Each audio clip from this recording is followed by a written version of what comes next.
अस्सलाम वालेकुम, आप देख रहे हैं डॉन न्यूज में मेजबान अब्दुल गफ्फार पुराना रिप्ले के एक और एपिसोड के साथ। जनाब, पाकिस्तान ने कल अफगानिस्तान को पहले वनडे इंटरनेशनल मैच में 142 रन से शिकस्त देकर सीरीज में 1-0 की बढ़तरी हासिल कर ली। और कल कमोबेश इसी टाइम जब मैं और तनवीर पुरान में मौजूद थे तो हमें खुद यकीन नहीं था कि इस मैच का आउटकम क्या हो सकता है, जो कि पाकिस्तान की 8 विकेटें तकरीबन 170 रन पे गिर गई थी। लेकिन पाकिस्तान के बॉलर्स ने कल अफगानिस्तान को कोई मौका नहीं दिया और पाकिस्तान ने एक ज़बरदस्त कामयाबी हासिल की। अफगानिस्तान का और पाकिस्तान के खिलाफ किसी भी वनडे टीम में जितने वनडे इंटरनेशनल में पाकिस्तान के खिलाफ हुई, ये लोएस्ट एवर टोटल था। इससे अंदाज़ा लगा सकते हैं कि पाकिस्तानी बॉलर्स ने क्या आउटस्टैंडिंग परफॉर्मेंस दिखाई। अब जनाब, सोचने का वक्त ज़्यादा नहीं है, कल दूसरा मैच भी है और उसके बाद तीसरा मैच 26 अगस्त को है। तो क्या पाकिस्तान की हिकमत अमली होनी चाहिए इस मैच के हवाले से, आने वाले मैच के हवाले से बात करेंगे। और हमें ज्वाइन करेंगे एक मरतबा फिर the flame point Tanveer Ahmed, जिनसे हम बहुत सारी बातें करेंगे इस मैच के हवाले से। और फिर तो जनाब, कल के मैच पे बात करते हैं। पाकिस्तान की 142 रन से फतह, इस मैच का पैकेज ज़रूर चलाएंगे। लेकिन तनवीर, जब हम कल तकरीबन 5:45 बजे बात कर रहे थे, मेरा तो ये ख्याल था कि 20-25 रन कहीं शॉर्ट ना हो जाएं, और आपने कहा था कि नहीं, पाकिस्तान के बॉलर्स तगड़े हैं, फास्ट बॉलर्स, और उनके ऊपर मुझे बड़ी उम्मीद है कि वो कुछ करेंगे। और ऐसा ही हुआ।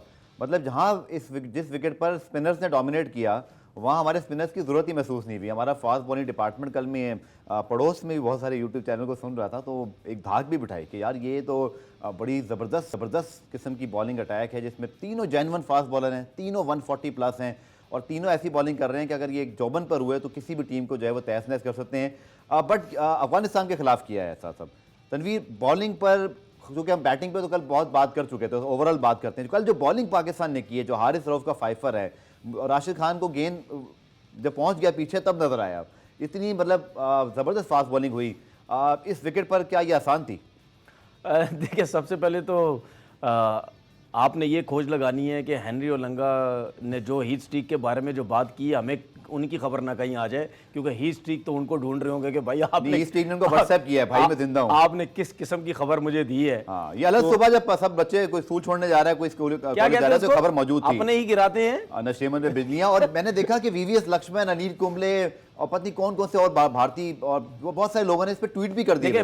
मैंने भी ट्वीट किया पर डिलीट। देखिए, बात ये है कि हीट स्ट्रीक जो है काफी पॉपुलर क्रिकेटर थे जिम्बाब्वे की तरफ से। 2-3 ही थे, जिसमें एंडी फ्लावर ब्रदर्स थे, हीट स्ट्रीक थे, साथ खेले, कैम्बल थे, ये सब बड़े पॉपुलर थे। तो जाहिर सी बात है, सबने हैरान तो होना यार ये क्या हो गया, तो इस वजह से सब ट्वीट्स करने लगे। कैंसर डायग्नोज है, उनकी दुआ करते हैं कि वो इसी तरह सेहतमंद रहें। बिल्कुल। और आपने जिस तरह मैच की बात की, आई थिंक आउटस्टैंडिंग जो है वो बॉलिंग हुई है।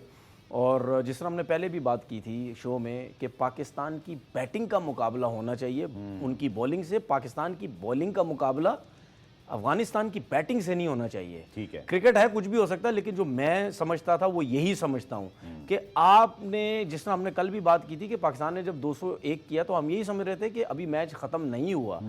देखिए, ये जो बॉलिंग हुई है, बेशक अफगानिस्तान की टीम है सामने, आपने दुनिया को मैसेज दे दिया कि भाई एशिया कप के अंदर सिर्फ एक ही टीम है, वो है इंडिया, जो इस बॉलिंग लाइनअप को पकड़ सकती है। उसके अलावा ये जो बॉलिंग हुई थी, मैं नहीं समझता कि बांग्लादेश हो गया, अफगानिस्तान हो गया, श्रीलंका हो गया, नेपाल को तो साइड पे कर दो, ये लोग सब पकड़ सकते हैं इस बॉलिंग लाइनअप को। और नसीम शाह के बारे में मैं आपको बता दूं कि हमारे एक एक्स क्रिकेटर है आकिब जावेद, उन्होंने एक जगह पे बोला कि जी जमान खान को होना चाहिए था नसीम शाह की जगह पे। तो मुझे बड़ी हैरानगी हुई, मैं आकिब भाई के साथ बहुत अरसा अलाइट बैंक से खेला, तो मुझे बड़ी हैरानगी हुई कि सिर्फ उनके दिमाग में यही है कि लाहौर कलंदर के लड़के जो है पाकिस्तान टीम में आ जाए। मतलब यानी उन्होंने ये कह दिया कि नसीम शाह से बेहतर है। T20 की परफॉर्मेंस अच्छी है, जमान खान अच्छा बॉलर है, लेकिन फिलहाल T20 क्रिकेट के हिसाब से, वनडे क्रिकेट के हिसाब से नहीं। तो उसने भी बॉलिंग बहुत अच्छी करके बताई है। ये जो हमारा अटैक है ना इस टाइम बॉलिंग का, और एक चीज मुझे बड़ी इम्प्रूवमेंट होते हुए नजर आई शाहीन अफरीदी के अंदर। जो मैंने देखा कि आप इस ओडीआई सीरीज से पहले आप देखें, जब भी वो बॉल करते थे, वो जब डिलीवर करते थे, वाइड ऑफ द क्रीज जाके राइट हैंडेड को अंदर लेके आते थे। कल जब मैंने देखा वो क्लोज द स्टंप्स आए हैं, मिड में आए हैं, ये क्लोज द स्टंप आए हैं। यही फायदा होता है जब आप इंग्लैंड में जाके आप क्रिकेट वगैरह खेलते हैं, तो क्लोज द स्टंप जाके जब आप बॉल करते हो तो उसमें आपको गेंद स्विंग करना, ये चीजें बड़ा आपको एक फायदा नजर आता है, जो कि मुझे नजर भी आया। अब जो है शाहीन और ज्यादा इफेक्टिव हो सकते हैं, मुश्किलात डाल सकते हैं राइट हैंडेड के लिए, क्योंकि जब आप wide of the crease ball करते हैं तो आपका हाथ बाहर आपका हाथ थोड़ा बाहर से जाता है, ठीक है। क्योंकि बाहर से जब आप जाएगा तो रिलीज पहले ही हो जाएगा बॉल, ठीक है। जब आप क्लोज स्टंप्स आते हैं तो आप जब रिलीज करते हैं तो हाथ आपका थोड़ा सा ऊपर से होता है, तो बॉल जब आप रिलीज करते हैं तो वो आपके फिंगर्स के पीछे ज्यादा देर तक रहता है, तो उसमें भी रोल बहुत अच्छा बॉल होता है। इसमें आपने जो कि ये बड़ा अच्छा एक टेक्निकल पॉइंट उठाया, उनकी जो स्ट्रेंथ रही है अगेंस्ट स्पेशली राइट हैंडर्स, वो जब नया बॉल फुल लेंथ पर अंदर लाते हैं। लेकिन आप ये देखो, हालांकि शाहीन ने स्विंग से आउट नहीं किया, नहीं आउट किए, बिल्कुल स्विंग से आउट नहीं किया, शॉर्ट पिच की। हाँ। और इसी तरह, लेकिन तनवीर वो जो आप बात कर रहे हैं, मैं सिर्फ उसमें एक वजाहत और अपनी इन्फॉर्मेशन और शायद देखने वालों की भी मालूमात में इजाफा होगा। शाहीन की स्ट्रेंथ अब तक रही है कि वो राइट हैंडर को अंदर लाते हैं, और वो उनका बड़ा डेडली स्विंग है, चाहे वो केएल राहुल हो, रोहित शर्मा, 2 विकेटें तो फौरन जेन में आ जाती हैं। आप कह रहे हैं इसके साथ वो एक नई चीज डेवलप कर रहे हैं जो और बैट्समैन को डाउट में डालेगी? इसके साथ नहीं, वाइड ऑफ द क्रीज जाते वाइड थे। Of the crease, okay. Wide of the crease जाने का मतलब ये होता है कि आप अभी अगर ये wide of the crease ball कर रहे हैं तो आपने थोड़ा सा बाहर बॉल करना है, ओके, ठीक है, जिसकी वजह से फिर आप वहां से बॉल आपका अंदर आता है, वो जरा कम भी स्विंग हो सकता है, क्योंकि जिससे मैंने बोला था कि आप अगर बाहर से जाके बॉल करेंगे वाइड ऑफ द क्रीज, आपके बॉल जल्दी रिलीज हो जाएगा, रोल कम होगा। लेकिन जब आप क्लोज द स्टंप्स आएंगे तो आपका हाथ भी सीधा रहेगा, फिर आपका रोल ज्यादा होगा, क्योंकि आप सीधा फिनिश करेंगे। चलिए, चूंकि हम वो जो है उसको और ज्यादा फायदा फास्ट फास्ट बॉलिंग की बात करें, मैं एक और सवाल कर लूं, फिर मैच का पैकेज दिखाते हैं और उसके अंदर बहुत सारी चीजें इसको डिस्कस करना है। नसीम शाह के ऊपर बड़े क्वेश्चन मार्क थे कि अब वो क्योंकि लास्ट एक जो एलपीएल का मैच था वो नहीं खेले थे, हमारे देह में भी यह था कि हम देखेंगे कि 11 में है, चलो खुशी हुई वो 11 में है, खेल रहे हैं। आपने जो उनकी बॉलिंग देखी, सब ठीक लगा आपको कल? उनका रिदम, उनका सब कुछ? देखिए, सबसे अच्छी चीज थी कि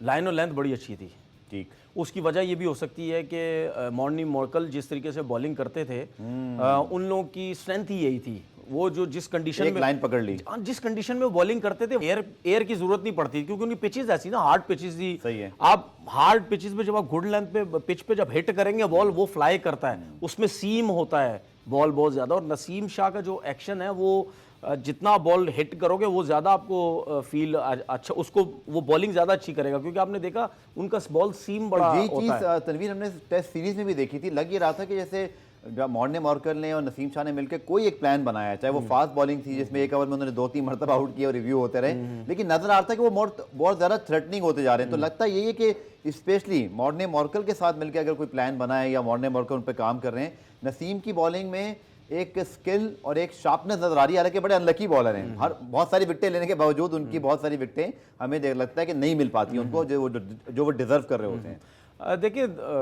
एक अच्छे फास्ट बॉलर्स की जो क्वालिटी होती है वो यही होती है।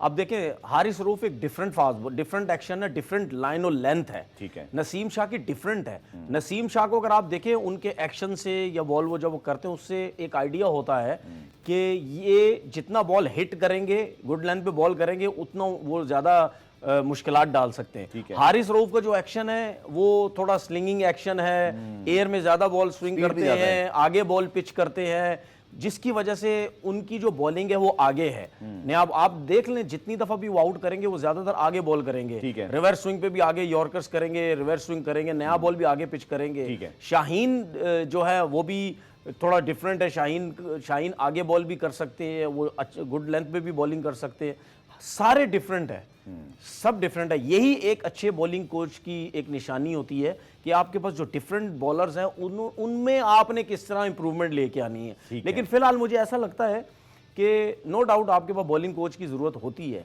लेकिन मुझे ऐसा लगता है जितनी अच्छी बॉलिंग ये तीनों कर रहे हैं, और मैं ये भी चाहता हूं कि जो हारिस रऊफ का जो रैंकिंग है, जिस तरीके से बॉलिंग कर रहे हैं, इनकी रैंकिंग जल्दी से जल्दी ऊपर आनी चाहिए। बिल्कुल, मैं मैं ये चाहता हूं कि फौरन से टॉप 10 के अंदर आए, क्योंकि इनकी रेपुटेशन अब इंटरनेशनल क्रिकेट में बहुत बन चुकी है। लीग्स हो गई या पाकिस्तान टीम से हो गई। तनवीर ये भी कि हमने वनडे क्रिकेट बहुत कम खेली है ओवर द 2 इयर्स, तो फिर रैंकिंग में सारी बात है, मैचेस आपको कम मिल रहे हैं, होता है। मुझे क्विक ब्रेक प्रोग्राम में शामिल करना है। ब्रेक से जब वापस आएंगे तो कल के मैच के हवाले से जरूर मैं तनवीर से पूछूंगा कि अब half glass empty half glass full, क्योंकि हमारी बैटिंग 201 पर आउट हुई, बट हमने फिर जारी बात है बहुत जल्दी आउट कर दिया, लेकिन हमें क्या पॉजिटिव रखने हैं और नेगेटिव्स क्या हैं जो हमें अगले मैचेस में जाकर ठीक करने हैं, डिस्कस करते हैं शॉर्ट कमर्शियल ब्रेक के बाद।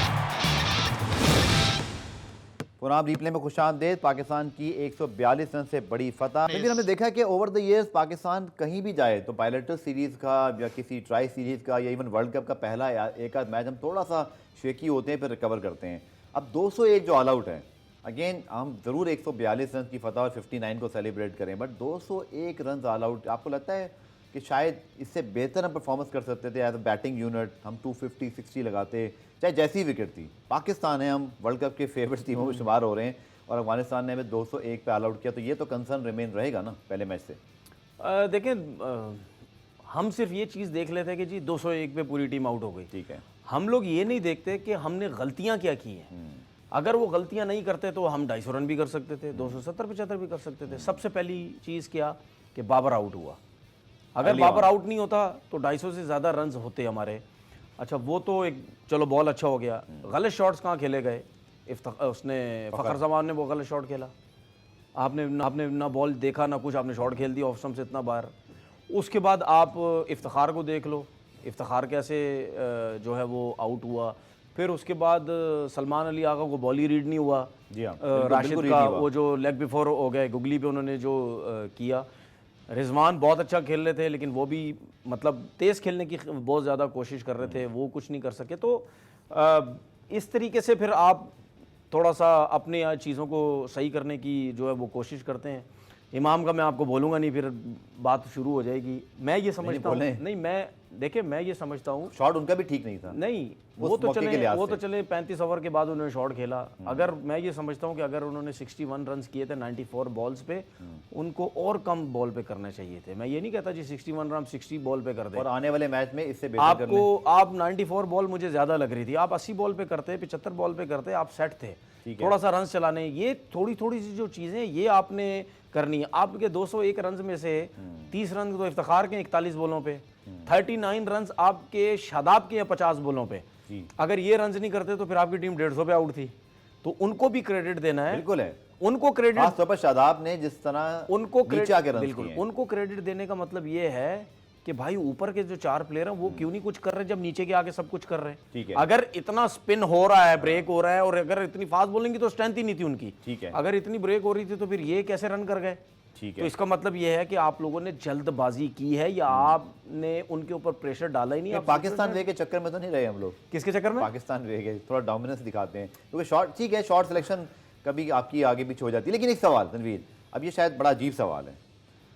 पाकिस्तान की जो बैटिंग है, अगर हम देखें 201 रन जिस लिहाज से बने, अब आने वाले मैच में आपके ख्याल में हमारी हिकमत अमली क्या होनी चाहिए? मे बी कि हम क्या 201 को जहन में रखें और फिर 59 ऑल आउट को रखें, या आप समझते हैं नहीं it's time to dominate in department?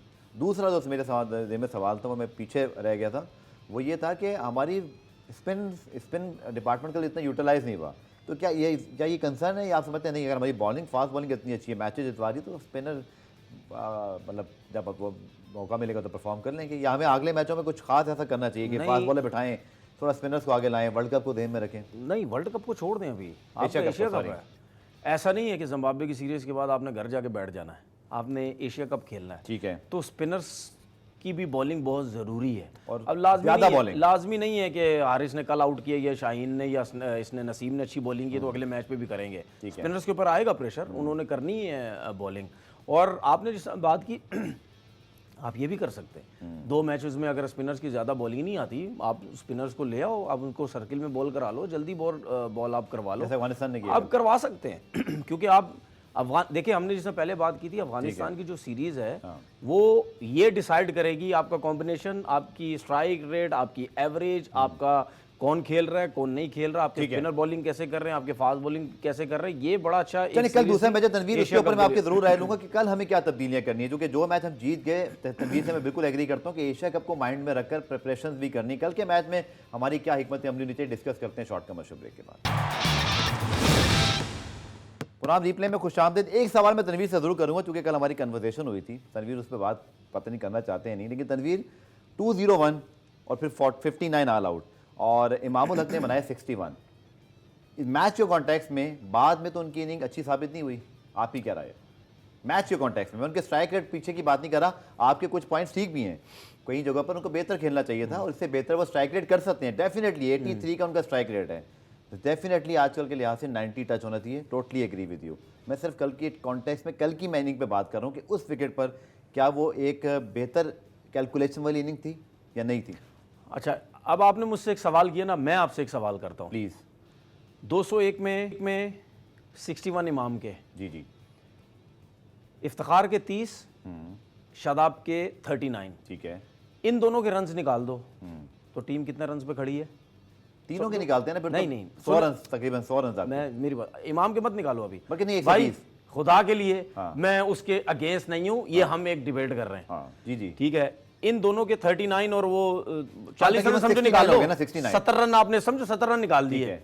200 में से 70 निकालो, कितने रह गए? 130 रन। अगर ये दोनों रन नहीं करते तो पाकिस्तान ये मैच जीतता ही हारता। देखिए, अगर आप उससे ये सिर्फ एक दो टोक सवाल कर रहे हैं तो मुश्किल हो जाता है, लेकिन इमाम के रन अगर आप 60 निकाल दो तो कहाँ दो प्लेयर के 70 हैं, इमाम के अकेले के 61 हैं। अब मेरी बात पूरी सुन लें आप। और अफगानिस्तान ने अगर- 61 बनाए, इमाम ने 61 नहीं, अकेले नहीं, में। मैं ये भी अफगानिस्तान की तो है। हम बात ही नहीं कर मैं रहे, कॉन्टेक्स्ट की बात कर हाँ रहा हूं। वो ठीक है, लेकिन मैं हमेशा आपसे क्या कह रहा था कि पाकिस्तान की बॉलिंग और अफगानिस्तान का कोई मुकाबला नहीं है। ठीक है। वो हो गया कल। ठीक है, 170 रन रह गए अगर शादाब और इफ्तिखार के निकालें।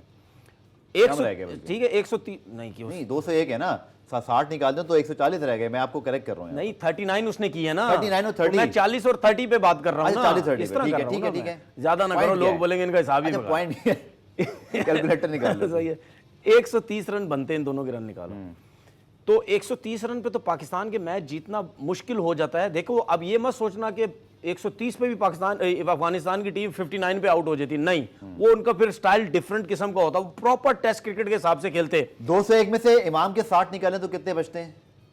140। 200 में से समझ लो ना, लेकिन 140 बचे ना, तो equally important हो गए ना दोनों के नहीं नहीं। नहीं, लेकिन मैं बात तो दोनों को important कह रहा लेकिन हूं। बात आपका क्या समझने point लेकिन है? बात समझने की कोशिश करें। हाँ। जब पाकिस्तान की टीम मुश्किल में थी उस टाइम इफ्तिखार ने और शादाब ने रन्स किए, तब जाके 200 रन हुए। इफ्तिखार के साथ पार्टनरशिप किसकी? देखिए 200 रन। एक मिनट, इफ्तिखार के साथ पार्टनरशिप कौन हाँ, कर रहा था? लेकिन देखिए बॉल नाम तो लेना। इमाम की बात कर रहे हैं इमाम ना, ने ठीक है? partnership की ना। सुने मेरी बात, Equally लेकिन मैं अभी भी समझता हूं कि बेशक इमाम ने 94, इमाम को थोड़ा सा बेहतर करना चाहिए था। कुछ स्टैट्स में लाए हो इमाम के, उसमें जिक्र कर सकता हूं क्या? मैं कल के मैच के हवाले से आपसे सवाल करा, आपने जवाब नहीं दिया। मैच के दिया। कॉन्टेक्स्ट में जब 59 पर टीम मेरे out हुई, हिसाब से किसी प्लेयर के 61 कितने वैल्यूएबल हैं? एज अ क्रिकेटर मैं ये समझता हूं, कल के मैच से बताइएगा ओवरऑल। एज अ क्रिकेटर मैं ये समझता हूं इफ्तिखार और शादाब के ये जो 60-70 रन थे ये बहुत क्रूशल थे, इसकी वजह से पाकिस्तान की टीम जीती है। और इमाम के क्योंकि 61 नहीं थे। नहीं है, लेकिन मैं अभी भी समझता हूं स्कोर बेहतर करने की जरूरत थी। अच्छा। देखें 200 रन की जो 200 रन एक माइंड में होता है ना, वो बहुत 200 रन 200 होते हैं, जितना बॉल स्विंग सीम सब कुछ हो रहा था। लेकिन जब आप अगर 130 रन 140 रन करने जाते हैं ना, वो फिर भी कहीं ना कहीं मुश्किल से मुश्किलात में आके आप बहुत टेस्ट क्रिकेट टाइप की आप क्रिकेट खेल के 50 ओवर में 130-40 रन वो आप कहीं ना कहीं कर जाते हैं। लेकिन 200 में फिर भी आपको इनिंग्स बिल्ड करनी पड़ती हैं, पार्टनरशिप लगानी पड़ती लेकिन है। एक सवाल का जवाब दें। 26 पे 3 पर इमाम ने मैच को लंबा किया विद रिजवान। 26 पे 3 पर मैच को आगे करना आसान था, या जब इफ्तिखार और शादाब आए, जब इमाम मैच को अच्छा, सेट कर चुका था? अगर मैं ये बोलूं, सिर्फ पूछ रहा हूं आपसे। अगर मैं ये मुश्किल नहीं था 26 पे 3 से मैच को आगे लेके जाना? अगर मैं ये बोल दूं, उस पर भी लोग बुरा मनाएंगे। मैं ये बोल दूं कि इमाम जब आउट हुए तो उस टाइम कितने ओवर्स बाकी थे, क्यों आउट हुए थे? इमाम को लंबी इनिंग खेलनी चाहिए थी, 70-80-90 रन पे जाना था। क्या उससे पाकिस्तान को नुकसान नहीं हुआ? नुकसान हुआ। एक तो आपने 94 बॉल खेली 61 रन करके, नुकसान इस वजह से हुआ कि अगर शादाब और इफ्तिखार रन नहीं करते, क्योंकि वो आप तो सेट थे, ये तो नए आए थे, ये अगर रन नहीं करते तो इतने रन नहीं होते। मोहम्मद रिजवान भी 21 रन बनाकर आउट हुए, सेट थे। इसी तरह इफ्तिखार भी 30 रन बनाकर आउट हुए, वो भी सेट थे। नहीं होते। इसी तरह शादाब भी 39 रन बनाकर रन आउट हो गए, वो भी सेट थे। लेकिन मेरे तो हिसाब किसी का आउट नहीं होना चाहिए था। नहीं, आप मेरी बात समझ नहीं रहे। मेरे हिसाब से ये दोनों, अच्छा। इन दोनों के जो रन्स थे उस हिसाब से जो है मैं ये समझता हूँ 200 रन हुए और अफगानिस्तान के ऊपर प्रेशर क्योंकि 26 पे 3 से मामूलक 152-6 तक ले गए आपको। उसके बाद रन बनाना शायद इतना मुश्किल नहीं था, जब गेंद पुराना हो गया हो और आप क्या बात कर रहे टेलेंडर हो? हो। गेंद पुराना हो गया, बॉल 26 पे 3 एक डिफरेंट सिनेरियो है। नहीं, देखिए बात सुने, 26 पे 3। देखिए मैं इन दोनों को क्यों कह रहा हूँ, इन दोनों ने मुश्किल में रन्स किए हैं, क्योंकि आपके मेन प्लेयर स्पिनर्स पे आउट हो रहे थे और ये इन्होंने स्पिनर्स को टैकल किया है, खेले हैं ये स्पिनर्स को। ये कोई टेक्निकली इतने अच्छे प्लेयर तो नहीं है, शादाब या इफ्तिखार हो गया, लेकिन उन्होंने उनके सामने, राशिद के सामने, नबी के सामने, उनके सामने परफॉर्म किया। इस वजह से मैं कह रहा हूं कि इनकी दो की इनिंग जो 60-70 रन के दोनों ने मिला के किए, ये बहुत इंपॉर्टेंट अलॉन्ग विद इमाम 61 इक्वली इंपॉर्टेंट कह सकते हैं। लेकिन मैं अभी भी कहता हूं कि इंप्रूवमेंट की जरूरत पुराने है। ब्रेक शामिल करते हैं। बड़ी स्टोरी जनाब कल ये आई कि एक नोटिफिकेशन आ गया आईपीसी मिनिस्ट्री से। क्या हम एक और चेयरमैन तब्दील होता हुआ देखेंगे? ये हो क्या रहा है पाकिस्तान क्रिकेट में, तनवीर की राय लेंगे शॉर्ट कमर्शियल ब्रेक के बाद।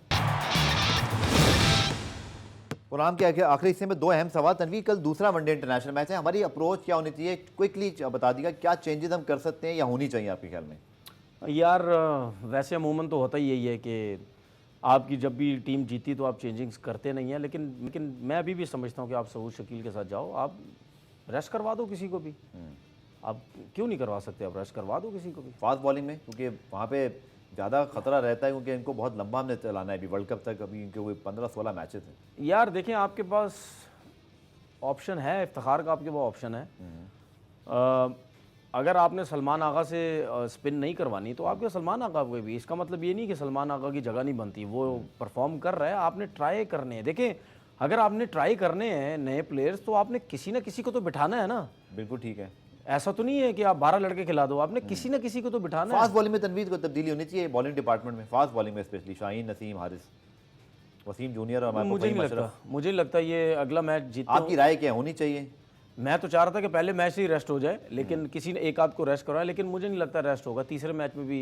ठीक है, चलिए आखिरी सवाल, चूंकि कल एक नोटिफिकेशन आया आईपीसी मिनिस्ट्री से, इलेक्शन कमीशन की कुछ हिदायत हैं ओवरऑल के जो पॉलिटिकल अपॉइंटमेंट्स हैं, वट एवर की जो पॉलिटिकल रीजंस हैं, बट आईपीसी मिनिस्ट्री ने, जिनके मिनिस्टर ने ज़क्का अशरफ को बवांगे दहल लगवाया कि जी हमारे बंदा आके लगेगा और नसीम सेठी साहब को घर जाना पड़ा, उसी आईपीसी मिनिस्ट्री के लेटर हेड पे लिख दिया गया कि ये तो अपॉइंटमेंट गलत हुई थी। हमारे यहाँ मजाक देखें आप किस तरह के होते हैं, लेकिन बहरहाल जो भी है, अब जब सिस्टम चल पड़ा है, हमें क्या अब फिर शर्मिंदगी उठानी है? अब ये सिस्टम चलना नहीं चाहिए एटलीस्ट कम से कम इलेक्शन तक, कि उस वक्त सूरत हाल तब्दील होगी, या क्या हम फिर चौथा चेयरमैन देखें? ये क्या मजाक लगा हुआ है? देखें, इन लोगों की पूरी कोशिश होती है कि हर टाइम 24 घंटे पूरी दुनिया में बदनाम हो, हम लोग बदनाम होते रहें, पाकिस्तान को भी बदनाम जरूरत है करते तब्दीली की रहें। इस वक्त चेयरमैन की, जब ऑलरेडी एक चीज हो गई है? यार जब आपने ये और सोच, प्राइम मिनिस्टर ने की थी जब वो। आपने सोच ही लिया है कि बदनाम करना है तो फिर जरूरत तो पड़ेगी ना। आपकी राय क्या है, इस वक्त तब्दीली की जरूरत है? यार आप क्रिकेट अभी बोर्ड, मसला तो आप आप क्रिकेट सेट हुए बोर्ड हो। को चला रहे हो या मतलब किस चीज को चला रहे हो?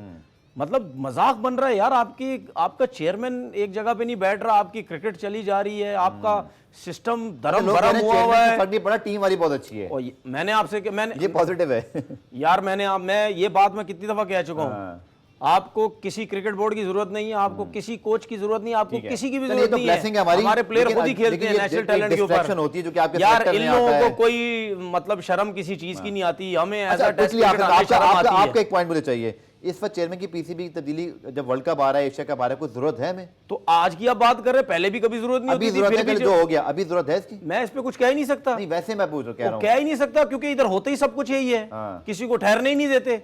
ये आप आज सवाल कर रहे हो, पिछले कोई 50 साल डिस्कस किया, पिछले तो 50 साल से यही सब कुछ हो रहा है। पिछले 7 महीने में 3 चेयरमैन है यार जब भी आपकी गवर्नमेंट चेंज होती है, किसी ने सोचा है कि यार अगर ये चेयरमैन बैठा अच्छा काम कर रहा है, इसको करते रहने दो? सही है, वो खुद ये लोग बदनाम करना चाहते हैं क्रिकेट बोर्ड को, तो हम क्या कर सकते हैं? हमारा तो अल्लाह का शुक्र है, टीवी पे बैठे होते हैं, न्यूज़ें दे देते हैं हमें, हमारा काम चलता रहता है। शुक्रिया, वर्ल्ड कप करीब है, आप अपनी इज्जत का भी ख्याल रखें बतौर। कौन इज्जत का ख्याल रखे? अब सब लोग की बात कर रहा हूं, अगर किसी को इज्जत की इतनी फिक्र होती ना तो ये सब कुछ ना हो रहा चलने होता। दें ताकि चीजें सही चलती रहें। प्रोग्राम में आज के लिए इतना ही, कल दोबारा से मुलाकात होगी, तब तक के लिए अल्लाह हाफ़िज़।